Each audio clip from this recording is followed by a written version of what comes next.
Mumbai Tuck brought to you by Sunny's World. Pune's Pride Sunny's World, life in Funshine. Resort weddings, events, restaurants, adventure wellness. Sunny's World, perfect destination for every occasion.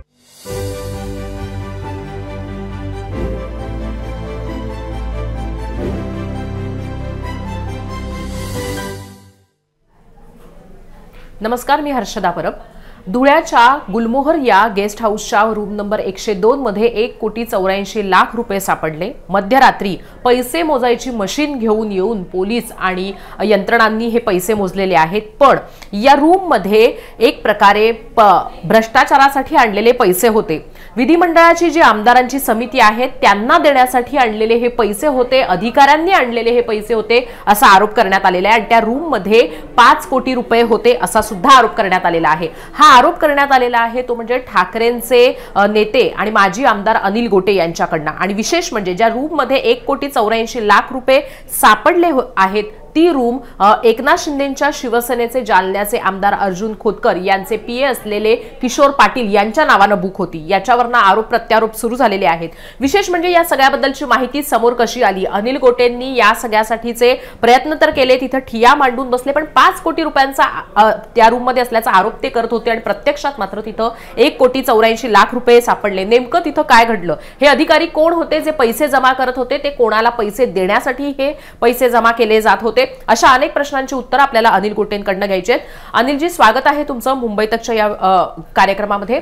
सगळ्यात पहिले प्रश्न आहे ते म्हणजे की हे तुम्हाला या सगळ्या संदर्भातली की या गुलमोहर रेस्ट हाऊसच्या, शासकीय रेस्ट हाऊसच्या खोली क्रमांक 102 मध्ये 5 कोटी रुपये आहेत, याच्याबद्दलची टीप कोणी, कधी आणि कशा प्रकारे दिली?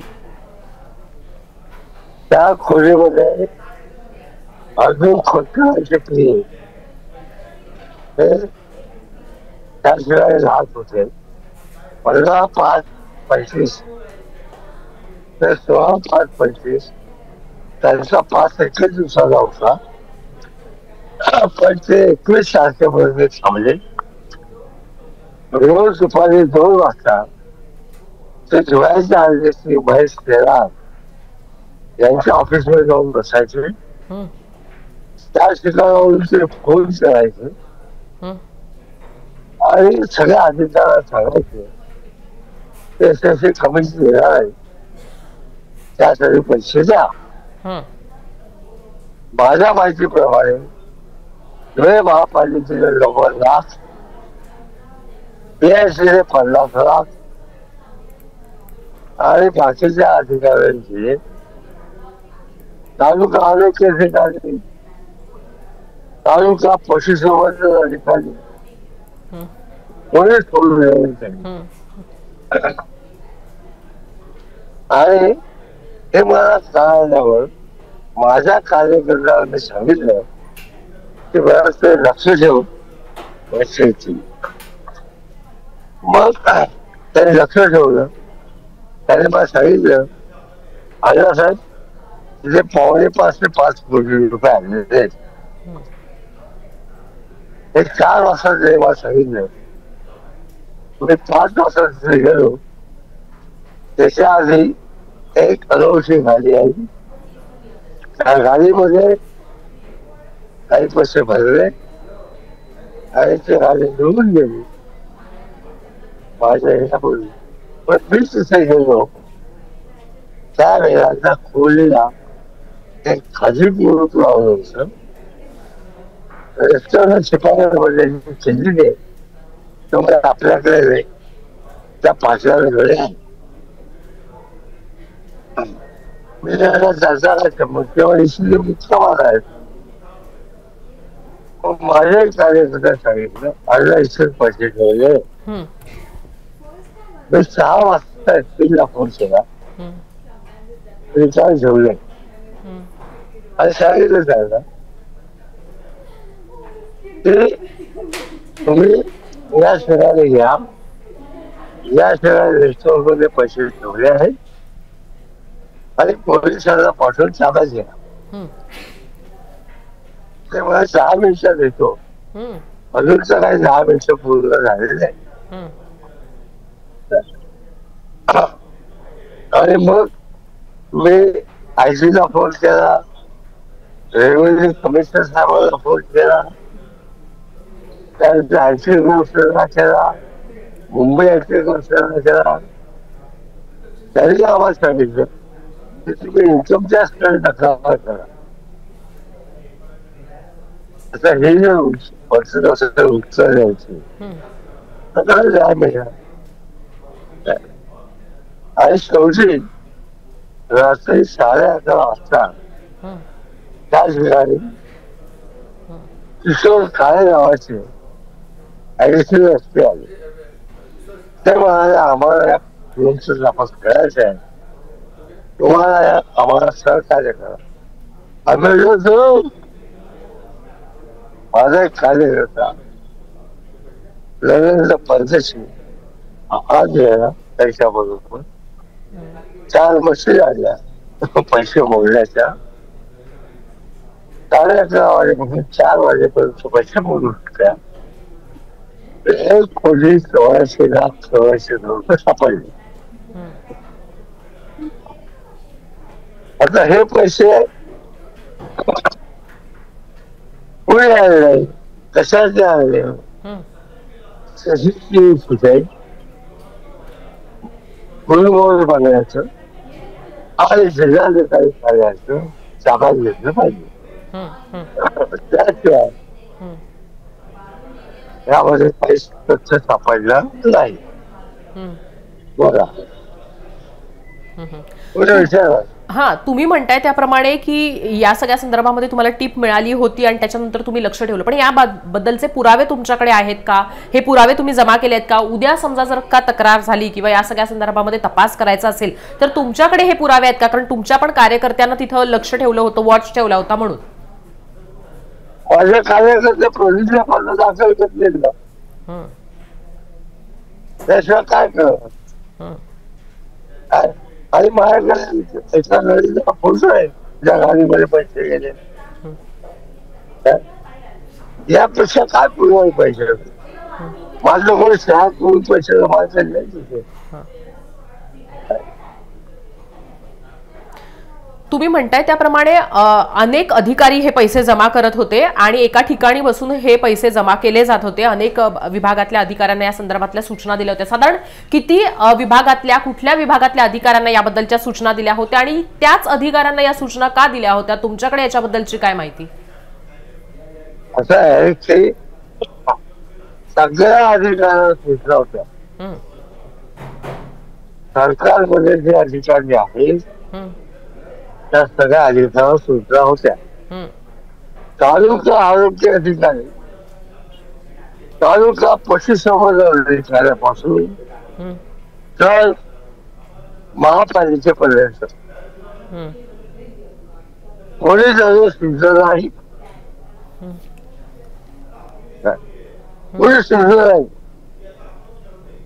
ही काय माझी पहिली वेळ नाही. मी पंचायत राज कमिटीचा सदस्य होतो आमदार असताना. ज्यावेळेला पंचायत राज कमिटी आली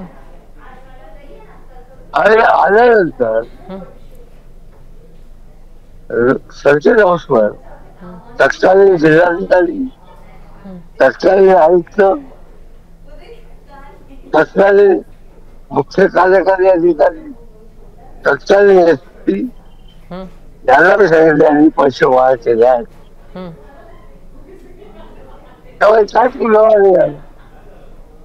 मग कमिटी संपल्यानंतर 5 लाख रुपये देत असताना मी त्याला रेझाल पकडून दिलं. आता याच्यापेक्षा काय करायचं? मला थोडंसं आणखीन जाणून घ्यायचं आहे ते म्हणजे की एका म्हणजे ऑफिसमध्ये बसून हे पैसे जमा केले जात होते आणि या संदर्भातल्या सूचना दिल्या जात होत्या. पैसे सापडले आहेत ते म्हणजे गुलमोहर रेस्ट हाऊसच्या 102 क्रमांकाच्या त्या रूम मध्ये. पैशाचा हा जो प्रवास होता तो कसा होता, कशा पद्धतीने पैसे गोळा करत होते आणि प्रामुख्याने हे पैसे अधिकारी स्वतःच्या खिशातले भरत होते की ते आणखीन तिसऱ्या कोणाकडनं मागवत होते? नेमकं कसं काय पैसे कुठून येत होते हे सगळे आणि कसे प्रवास करत ते गुलमोहरच्या लोकांचे लोक गोळा केले पैसे, ते पैसे खाल्लेले घरातून कोणी पैसे येतं का? वेगळेच का ते? घरातून पैसे द्यायला हम्म. हे लोकांकडे गोळा केलेले होते. हा. अधिकाराचा भ्रष्टाचार तुम्ही तुम्ही भ्रष्टाचार करा, आम्हाला करू द्या. काय असं त्यांचं चुकलं आहे. पण त्यांचे पैसे आले. हा हा बोला बोला बोला. हा. मग सांगितलं शासकीय पैसे आले. एका पावसात येत नव्हतं कोणी. तुम्ही म्हणताय त्याप्रमाणे हे पैसे दिले जात होते, तर हे पैसे कोण का देत होतं? म्हणजे कशाच्या भीतीनं देत होतं, की फेवर करण्यासाठी देत होतं, की नेमकं कशासाठी हे पैसे दिले जात होते? म्हणजे असंच पैसे मागितले आणि दिले असं होऊ शकत नाही. जर मागितलं तर ते कर्ज म्हणून दिले जात होते का, मदत म्हणून दिले जात होते का, नेमके कशासाठी हे पैसे जमा करून दिले जाणार होते आणि कोणाला दिले जाणार होते? मॅडम ताई, ज्या लोकांनी पैसे दिले तर सांगू शकतात आम्ही कशासाठी पैसे दिले. मी कसं कमावू सांगेल? नाही, कारण मी हा प्रश्न तुम्हाला अशासाठी विचारते. संजय राऊतांनी अगदी थोड्या वेळापूर्वी आरोप केलाय, ते म्हणजे की कंत्राटदारांनी ब्लॅकलिस्ट करण्याची धमकी दिली होती. म्हणजे कंत्राटदारांना धमकी दिली होती की अर्जुन खोतकरांकडनं की ब्लॅकलिस्ट केलं जाईल आणि म्हणून ते पैसे आणले जात होते, असा अगदी थोड्या वेळापूर्वी आरोप करण्यात आलेला आहे. म्हणून मी तुम्हाला विचारते, कारण तुम्ही तिथले स्थानिक नेते आहात ना ठाकरेंच्या शिवसेनेचे. सांगतो तुम्हाला हा. संजय राऊत साहेबांनी जे सांगितलं ते 100% खरं आहे. चालेल, कोणी अधिकारी घरातून पैसे देत नाही, तो कोणीतरी गोळा करतो. ते ठेकेदारांकडे गोळा केले होते याबद्दल माझ्या मनात याची काही शंका नाही. आणि आमचा प्रश्न जाऊ द्या, आम्ही तुमच्यावर लक्ष देणार नाही असं त्याच्यामध्ये लोकांमध्ये अंडरस्टँडिंग असते. कोणी मेसेज येईल का हो? लक्षात झालं ना?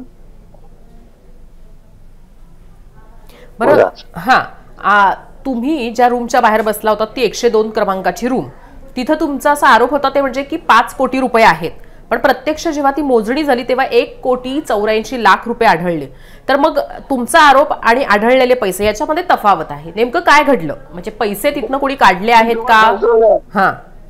मधल्या काळामध्ये तिथून जागा भरून एका गाडीमध्ये टाकून पैसे दिले, गायब केले. असे कोणी पैसे देतं का? 1,84,00,000 द्यायचं 2 कोटी असतील, 1.5 कोटी काय असं कोणी देतं का पैसे? त्याला सुद्धा बिल चुकवायला सांगतं का? काय असं नाही होत कधी. पण मग हे पैसे नेत असताना तुम्ही त्याचे म्हणजे काही पुरावे ठेवले आहेत का? काही त्याच्याबद्दलचे पुरावे जमा केले आहेत का? याच्याबद्दलचे काही साक्षीदार आहेत का? कारण हा बोला. तपासुद्धा भाग आहे, तपासुद्धा भाग आहे हा. काय तुम्ही आरोप केला आहे, तुमच्याकडे काहीतरी पुरावे असतील ना या सगळ्या संदर्भामध्ये? आरोप तर असेच केले जात नाहीत, फक्त माहितीच्या आधारे आरोप केला जात नाही, कारण हा गंभीर आरोप आहे. मी हलके आरोप कधी करत नाही, गंभीरच बोलतो. काय दुसरी महत्वाची गोष्ट आहे, मला कोणी सांगून आलं का तिथे माझ्या कार्यकर्त्याला ते पैसे जमा करतो, पाया लावायला देऊन घे. कसं करायचं? कोणी दिले, काय दिले, कोणी दिले? आलं सर, तपास केला पाहिजे. आणि मी तुम्हाला एक सांगतो, माझा या सरकारवर काही इतका विश्वास नाही. अँटी करप्शन, मुळात करप्शन म्हणजे पैसे गोळा करायचे, आणि पोलीस म्हणजे हे एसडीएम आहे, एसडीएम, यांच्यावर माझा विश्वास नाही. आता पुढे सांगतो, जर तपास करायचा असेल आणि मुख्यमंत्र्यांमध्ये एक जर किमान प्रामाणिकपणा शिकत असेल तर तुकाराम मुंडे आणि किंवा पहिल्यांदा केव्हा राहुल चव्हाण जिल्हाधिकारी होते. अशा प्रामाणिक कार्यस्थळी हा तपास सोपवा आणि त्याच्या अंगाला 1 महिन्यात अहवाल मागवा. ही तुमची मागणी आहे? असं सोपा माझी मागणी. हा सगळा सरळ मार्ग आहे. जे तपास करणार त्यांचं काही दिलं नाही काय. आणि हे प्रामाणिक अधिकारी म्हणून सगळं महाराष्ट्र चालतोय. मी काय सर्टिफिकेट पाहिजे बदलतो. तुम्ही म्हणताय त्याप्रमाणे त्या 102 नंबरच्या रूममध्ये पैसे आणून ठेवले जात होते, तर तिथं कोण कोण होतं, कोण कोण आलं होतं, कोण कोण तिथं राहत होतं? जे अर्जुन खोतकरांचे पीए आहेत किशोर पाटील, त्यांच्या नावावरती रूम बुक होती, पण मग प्रत्यक्षात त्या रूम मध्ये कोण होतं? किशोर पाटील स्वतः राहत होते त्या रूम मध्ये, त्यांच्या व्यतिरिक्त इतर कोण लोक येत जात होती? कोण तिथं येऊन थांबलं होतं त्यांच्याबरोबर? आणि म्हणजे कशा पद्धतीने ह्या सगळ्या गोष्टी त्या 102 नंबरच्या रूम मध्ये घडत होत्या? मी तुम्हाला आता 10 मिनिटापूर्वी सांगितलं. गोळा करा आणि त्याचा शोधून करा. पण तुमच्याकडे याची माहिती नाहीये, म्हणजे सीसीटीव्हीच्या माध्यमातून ह्या सगळ्या गोष्टी? साधा कार्यकर्ता आहे तो काही ओळखत नाही. तो साधा होता म्हणून तरी पकडून दिलं. जर बदमाश त्याच्याकडेच पैसे घेऊन टाकले. बरं, अर्जुन खोतकरांचं असं म्हणणं आहे की तुम्ही असे आरोप करण्याची ही तुमची जुनी पद्धत आहे. सरकार आणि ही जी काही विधानमंडळाची सदस्य समिती आहे त्यांना बदनाम करण्यासाठी तुम्ही हे आरोप करता आहात, असं त्यांचं म्हणणं आहे. अहो ते इतके बदनाम आहे ऑलरेडी. माझ्या बदलामुळे सुद्धा त्यांच्यामध्ये जास्त होणार आहे. 75,000 कोटी रुपयाचा भ्रष्टाचार राज्याचे मुख्यमंत्री उपमुख्यमंत्री. त्यानंतर 300 कोटी रुपयाची त्याची वीज रुपये सुरू आहे. दुसरे उपमुख्यमंत्री आता इतके उज्ज्वल चारित्र्याचे लोक ज्या मंत्रिमंडळात आहेत तर मी अजून काय बदलाव करू.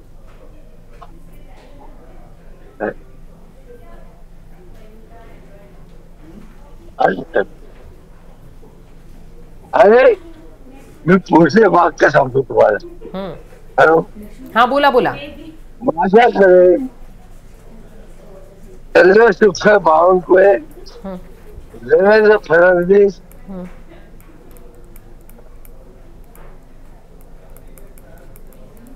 आणि जयकुमार रावल आणि सोलापूरचे माजी मंत्री सुभाष देशमुख यांच्या भ्रष्टाचारी गच्छेच्या गच्छ पडले. हे दाखवता मी उजळतो तुमच्याकडे. हे पुरावे सांगतो मी, पुरावे. मी स्वतः देवेंद्र फडणवीस विरुद्ध दिल्लीमध्ये तक्रार केली आहे. मी स्वतः. काय झालं त्याचं पुढे? आम्ही पत्र लिहून थकून गेलो. काय होत नाही. भाजपच्या सर्व भ्रष्टाचारांना राज्याचं केंद्र सरकारचं संरक्षण आहे. जोपर्यंत देवेंद्र आणि नरेंद्र आहे तोपर्यंत असं तुम्ही काही भाग वागतो करू शकत नाही. हे माझं स्वच्छ मत आहे. तुम्ही तक्रार करत असताना, लोकांना सांगत असताना की याच्यामध्ये पैसे आहेत, पोलीस किंवा मग अँटी करप्शन ब्युरो अशा सगळीकडे तुम्ही तक्रार करण्याचा प्रयत्न करत होते, पण लोक इतकं ते मनावर का घेत नव्हते? किंवा या सगळ्यासाठी तक्रार झाल्यानंतर सुद्धा ती रूम उघडण्याचं किंवा त्या रूम मध्ये काय आहे हे समजून घेण्याचं, या संदर्भातली तक्रार घेण्यासाठी का तयार नव्हती या यंत्रणा, किंवा का मदत करत नव्हत्या या यंत्रणा? का पुढे येऊन या सगळ्याबद्दलची माहिती घेत नव्हत्या या यंत्रणा? माझी इन्फॉर्मेशन अशी आहे की इथल्या पोलीस अधिकाऱ्यांवर मुख्यमंत्री कार्यालयातून जमा होता आणि नुसतं धुळ्याच्या नाही तर महाराष्ट्राच्या सगळ्या अधिकाऱ्यांवर मी ज्यांना फोन केले त्या सगळ्यांवर अतिशय दबाव होता. 10 मिनिटात येणारे व्यक्ती अजून आले काय तुम्ही त्यांना विचारलं ना, विचारला SMS केला माझ्याकडे ते आले नाही तेव्हा त्यांना मी रात्री 11 वाजता SMS केला, साहेब 10 मिनिटं झाले नाही का अजून. आणि त्याला मी अजून एक म्हटले पुढे ते तुम्ही माझे लोक म्हणजे खाकीची लाज राखा, खाकी तुमच्या अंगावर आहे त्याची लाज राखा. मी SMS केला काय म्हणले तुमचा त्याच्या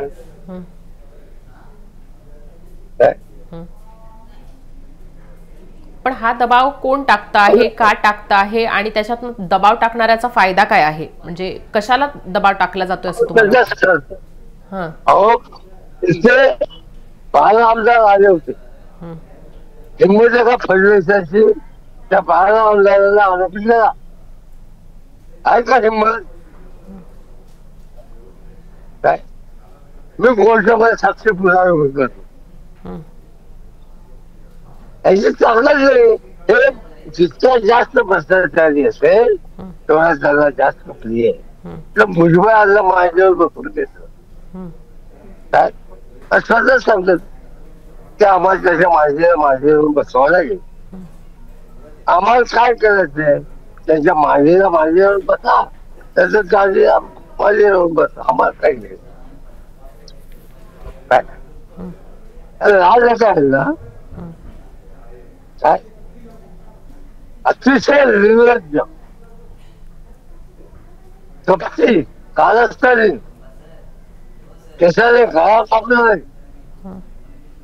असे राज्य करते महाराष्ट्रात आणि केंद्राच्या संस्थेमध्ये आहे. काय म्हणलं याच्यावर तुमचं?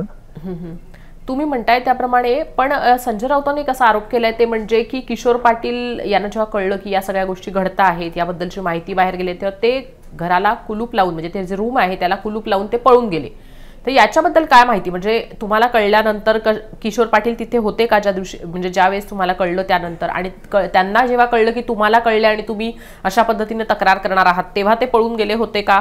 किशोर पाटील हे धुळ्यातनं पळून गेलेले आहेत का किंवा तिथनं निघून गेलेले आहेत का? आणि जे आमदार तिथं आले होते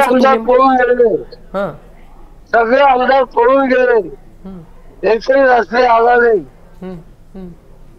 फार लहान माणूस आहे, पण किशोर पाटील कसा आहे, निघू आहे का अमेरिकन आहे, गोरा आहे, गुच्चा आहे का उच्च आहे, पैलवान आहे का असा दुखले आहे, मला काही माहित नाही. त्याला पाहिलंय का? हे सगळे जण त्याच रेस्ट हाऊस मध्ये होते की वेगवेगळ्या ठिकाणी थांबले होते? आणि म्हणजे जसा आरोप केला जातोय त्या, म्हणजे तुम्ही जसा आरोप करतात त्याप्रमाणे कोणाला तरी देण्यासाठी हे पैसे जमा केले जात होते. मग या करा, मी आरोप करत नाही, मी वस्तुस्थिती सांगतोय. मला आरोप करायची सवय नाही. बरं, तुम्ही वस्तुस्थिती सांगताय तर त्या वस्तुस्थिती संदर्भातले काही पुरावे असे आहेत का की कुणाला पैसे दिले गेले? कारण तुम्ही वस्तुस्थिती सांगत होतात की 5 कोटी रुपये जे आहेत ते त्या रूम मध्ये आहेत, प्रत्यक्ष निघतात 1,84,00,000 रुपये. तुम्ही म्हणतात की या अधिकाऱ्यांनी जमा केले होते पैसे, त्याच्यानंतर किशोर पाटील तिथे होते, पण मग वस्तुस्थितीमध्ये ह्या सगळ्या ज्या गोष्टी आहेत त्या तिथं तुमच्याकडे पुरावे म्हणून आहेत का? तुम्ही जमा केलेले आहेत का? याच्याबद्दल जेव्हा तपास होईल. मी तुम्हाला काय सांगितलं 5 मिनिटापूर्वी, गुन्हा रजिस्टर झाला का पुरावे द्यायला? मी आता पुरावे सांगितले तर शिल्लक राहणार ना ते. धुळे शहरामध्ये सगळे लावतील मुलं भाजपचे, त्याचं संरक्षण काय झालं? कोण दिलं संरक्षण? काय असे त्या देशमुखचा खून झाला, वसंतोगच्या सरपंचाचा हम्म, त्याच जर आज त्याच कंप्लेंट घेतलाय हम्म, इथे माझ्या पैशाची कोण कंप्लेंट घेणार नाही. हम्म, हम्म. तुम्ही काय बरं. ब्रिटिश चार्ज काँग्रेस नाही ना कोणी सगळे सिंगवाले ते 28 पत्रकार होतो हम्म, 2028 इंडियन एक्सप्रेस आणि लोकसभेमध्ये मी नोकरी केली हम्म, आणि मला एकदाही माफी मागायला लागली नाही. हम्म, मी इतके आरोप करून हम्म, महाराष्ट्राच्या विधानसभेत हम्म, त्यावेळेचे मुख्यमंत्री हम्म, शंकरराव चव्हाण साहेब यांनी माझ्या अभिनंदनाला ठराव मांडला हम्म, आणि केशवराव धोंडगे हम्म. विरोधी पक्षनेते असताना त्यांच्या ठरावाला पाठिंबा दिला. जाऊन बघा. एक आता एक महत्वाची माहिती येते ते म्हणजे की धुळ्याच्या घटनेची ही SIT माध्यमातून चौकशी करणार असं देवेंद्र फडणवीस म्हणतायत. तसंच या सगळ्या संदर्भामध्ये विधानसभा अध्यक्ष आणि सभापतींना सुद्धा विनंती करणार असल्याचं त्यांनी म्हटलेलं आहे. एक एथिक्स कमिटी नेमून या घटनेची चौकशी करावी अशी मागणी ते करणार असल्याचं देवेंद्र फडणवीस यांनी सांगितलेलं आहे. पण विधिमंडळाच्या समितीची अशा पद्धतीनं बदनामी होणं हे परवडणारं नाही असं सुद्धा त्यांचं म्हणणं आहे आणि हे प्रकरण अतिशय गांभीर्यानं कारवाई केली जाईल असं सुद्धा देवेंद्र फडणवीस म्हणतायत. त्यावर तुमची काय प्रतिक्रिया?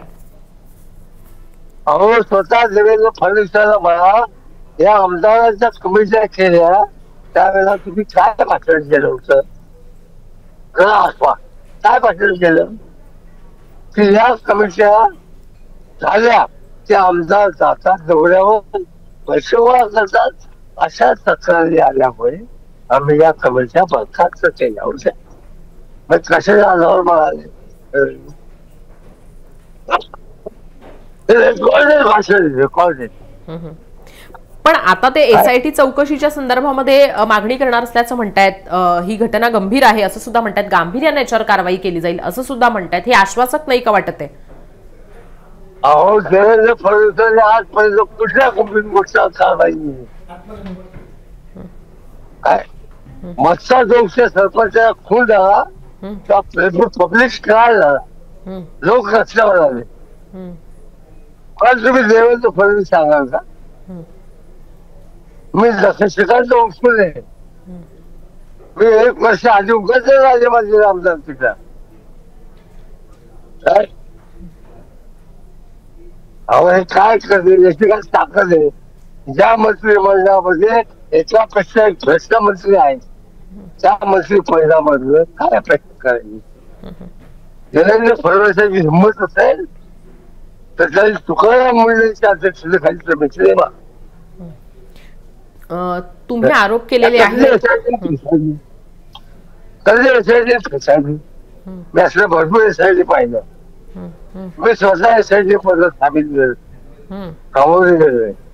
CBI सामोरे गेलं. मला कसं सांगतो तुम्ही या चौकशा? मी या सगळ्या शकारामधलं गेलेलो आहे काय म्हणून मी अनुभवाच्या बोल सांगतो. माझा जेवढा तरी गेला आणि तुकाराम मुंडे राहुल रेखावाद अशा अधिकारावर विश्वास आहे. माझा यांच्यावर एका काही विश्वास नाही.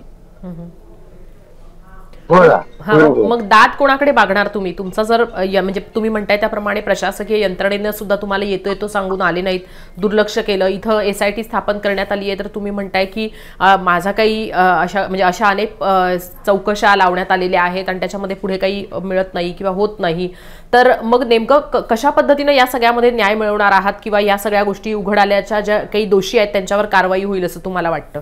काय करणार काय आहात? कोर्टात जाणार आहात या सगळ्या संदर्भात? मी अजिबात कोर्टात जाणार नाही. काय मी तुम्हाला सल्ला विचारतो, आता मी काय करावं सांगा. सांगा तुम्हाला काय करून असतात म्हणजे तुमचं समाधान होईल? नाही, मला फक्त जाणून घ्यायचं आहे की पुढे कशी पावलं असणार आहेत तुमची, कारण इतकं तुम्ही काल लावून धरलं ते प्रकरण संध्याकाळपासून रात्रीपर्यंत अगदी पैसे मोजेपर्यंत म्हणजे पहाटे 4 वाजेपर्यंत तुम्ही होतात, हे प्रकरण तुम्ही लावून धरलं तर ते सोडण्यासाठी नाही ना, काहीतरी त्याच्यामध्ये गोष्टी घडायला हव्यात म्हणून हे प्रकरण लावून धरलं ना. म्हणून मी विचारते की पुढे मग काय करणार, की जर तुम्हाला वाटतंय की या SIT कडनं सुद्धा काही होणार नाहीये, काहीच होणार नाहीये अशा पद्धतीनं यंत्रणांकडनं, तर मग नेमकं काय करणार आहात तुम्ही? प्रकरण तर समोर आणलेलं आहे का तुम्ही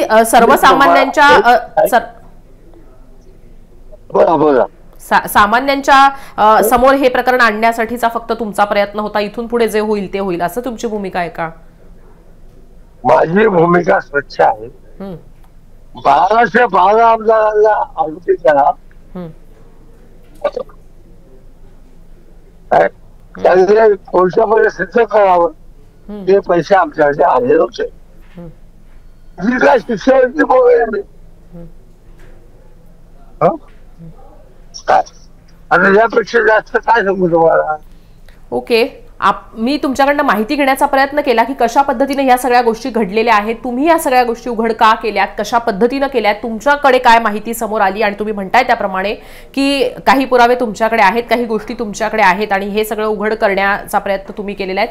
धन्यवाद अनिलजी तुम्ही दिलेल्या या माहितीसाठी. तर धुळ्यामध्ये गुलमोहर या शासकीय गेस्ट हाऊसच्या खोली क्रमांक 102 मध्ये जे पैसे आढळले होते त्याच्या संदर्भामध्ये अनिल गोटे यांनी माहिती दिली जी त्यांच्याकडे होती आणि त्यांचं असं म्हणणं आहे ते म्हणजे की अशा पद्धतीनं माहिती उघड करणं याच्यामुळे हल्ला सुद्धा होऊ शकतो, पण या सगळ्या गोष्टी समोर आणणं हे महत्त्वाचं होतं आणि म्हणून त्यांनी ते आणलेलं आहे. आणि त्यांची मागणी आहे ती म्हणजे की जे 12 आमदार तिथं होते या विधिमंडळ सदस्य समितीच्या माध्यमातून तिथे आले होते तर त्यांच्यावर कारवाई केली गेली पाहिजे, म्हणजे त्यांना आरोपी केलं गेलं पाहिजे असं त्यांचं म्हणणं आहे.